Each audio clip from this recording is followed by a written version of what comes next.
चला तर मित्रांनो, आता आपण आलेलो आहोत चंद्रभागेचे स्नान करण्यासाठी आणि सर्वप्रथम चंद्रभागेचं दर्शन घेऊया.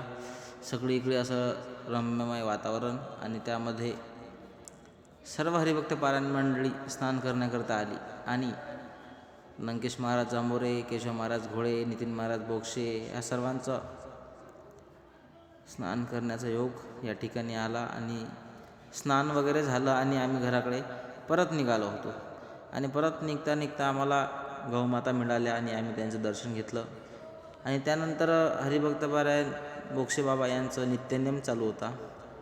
त्यामध्येच आमच्या लंकेश महाराजाचा पण नित्यनेम चालू होता आणि विठोबाजी महाराज देवतळे यांचा पण चालू होता. आणि बोक्षे बाबाचं काय सांगा, बोक्षे बाबा नित्यनेम करताना खूपच आनंदातने असतात, एकदम साक्षात तुकाराम महाराज जसे. आणि स्नान झालं मग आम्ही प्रदक्षिणेला निघालो.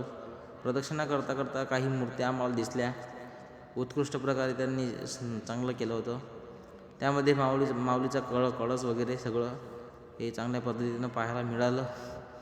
आणि माऊलीचं दर्शन घेतलं आम्ही आणि लगेच मुक्ताबाईच्या मठाकडे प्रस्थान केलं. मुक्ताबाईचा मठ अतिशय सुंदर होता आणि त्यामध्ये आम्ही अंदर गेलो आणि दर्शन घेतलं वगैरे झालं सगळ्या गोष्टी. आणि त्याच्यानंतर श्री संत गजानन महाराज संस्थान पंढरपूर या ठिकाणी आम्ही आलो आणि उत्कृष्ट नयनरम्य वातावरण होतं.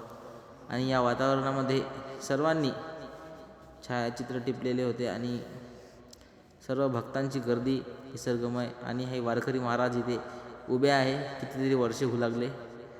आणि आम्ही परत घरी मठातनी पोचलो आणि नाश्ता करायला लागलो. नाश्ता वगैरे छान बनवला होता असे आमचे बोक्षेबाबा म्हणत होते. त्याच्यावर कांदा भेटला होता आणि चांगल्या प्रकारे नाश्ता झाला. धन्यवाद.